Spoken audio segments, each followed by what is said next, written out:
నా చెప్పండి ఎట్లా అనిపిస్తుంది ప్రభుత్వం మారినాక ఇప్పుడు ప్రభుత్వం తీసుకున్న నిర్ణయాల మీద చాలామంది వ్యతిరేకత వస్తున్నది, ముఖ్యంగా బీఆర్ఎస్ పార్టీ నుంచి కూడా వ్యతిరేకత వస్తుంది. ఎందుకు వ్యతిరేకత? ఈరోజు కాంగ్రెస్ పార్టీ అధికారంలోకి వచ్చి ఒక సంవత్సరం పూర్తి చేసుకోరు. ఈ సంవత్సరంలో ఏం చేసిందని చెప్పి వాళ్ళని ఒక శ్వేతపత్రం విడుదలేమని చెప్పండి. ఎందుకంటే 6 హామీల్లో ఒక్కటి కూడా అమలు చేయలేదు. 6 హామీల పేరుతో 420 వాగ్దానాలు చేసారు. దాంట్లో ఏ ఒక్కటి కూడా చేయలేదు. దాంట్లో లేదు ఒక హైడ్రా తీసుకొచ్చి అలా ప్రజలని హైదరాబాద్లో భయవంతులు చేస్తున్నారు. ఏం చేసినంటే హైడ్రాతోని ఉన్న ఇల్లు గులగొట్టి వాళ్ళు ఇంకా చేసింది ఏమీ లేదు. ఇలా కేసీఆర్ని మడిపియాలని చెప్పేసి ఇలా తెలుగు తల్లి విగ్రహాన్ని మారుస్తూ ఉన్నారు. ఇలా తెలుగు తల్లి విగ్రహం చూస్తే అభయాస్తం పెట్టారు, అంటే వాళ్ళ పార్టీ గుర్తు పెట్టుకున్నారు. తెలంగాణలో బతుకమ్మ యాక్చువల్లీ మన తెలంగాణ ప్రజల ఒక బ్రాండ్. బతుకమ్మ లేకుండా తెలుగు తల్లి తెలంగాణ తల్లిని ఎట్లా అసలు ఊహించుకుంటారు? ఇది ముఖ్యమంత్రి గారే చెప్పాలి. ప్రజలందరూ కూడా ఇలా ఆ విగ్రహం చేసి దానికోసం ఇలా ప్రజలు డిసైడ్ అయిపోయారు, చేయి గుర్తు పెట్టిరు అన్నట్టు ప్రజలు కూడా నిర్ణయించుకున్నారు.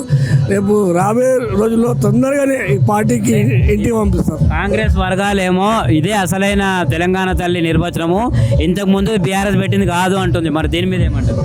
ఇప్పుడు మనం అంటే తెలంగాణ సాంప్రదాయంలో సరే ఉండొచ్చు, కానీ బతుకమ్మ లేకుండా తల్లిని ఎట్లా ఊహించుకుంటాం మనం?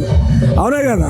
ఇప్పుడు గతంలో ఇప్పుడు కలిసినప్పుడు తెలుగు తల్లి ఉండే, దానిలో నుంచి కొన్ని తెలంగాణకు సంబంధించిన బతుకమ్మ పెట్టి ఒక విగ్రహం తయారు చేసారు. ఇంకా దాని పెద్దగా ఏం చేయలేదు. వీళ్ళు ఇలా బతుకమ్మ తీసేసి మరి ఏం పెట్టిరో వాళ్ళే చెప్పాలి. ఇలా అంటే ఓవరాల్గా ఒకవేళ మీరు మార్కులు వేయాలి అంటే కాంగ్రెస్ ప్రభుత్వానికి ఎన్ని మార్కులు ఇస్తారు? 0 మార్కులు ఇస్తాం. ఎందుకంటే ఏం చేసి చెప్పండి, ఏం చేసారు?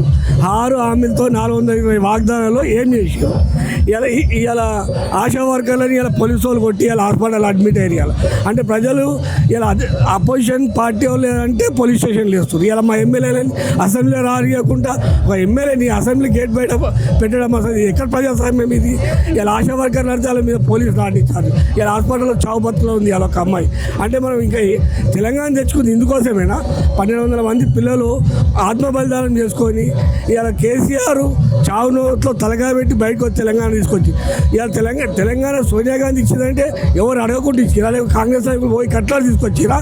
తెలంగాణ ఉద్యమం స్టార్ట్ చేసింది కేసీఆర్. దానికి సకల జనులు అందరూ కలిసి ఏకతాటిపైకి వచ్చి కొట్లాడితే మెడలు వంచి తెలంగాణ ఇవ్వాల్సిన పరిస్థితి వచ్చింది. ఇలా వాళ్ళు ఏంటంటే సోనియా గాంధీ ఎట్లా ఇచ్చింది చెప్పని, కానీ ప్రజలు అర్థం చేసుకోరా?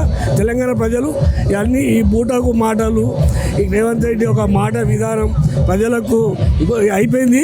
ఇంటికి పంపించే రోజు దగ్గరికి వచ్చింది. ఇలా వాళ్ళ పార్టీ వాళ్ళే ఫస్ట్ ఆయన దింపేస్తారు. ఎందుకంటే ఇది ఉంటే మళ్ళీ ఫ్యూచర్లో కాంగ్రెస్ పార్టీ అనేది ఉండదు. ఆ తరంలో రేవంత్ రెడ్డి గారు తీసుకుపోతా ఉన్నారు.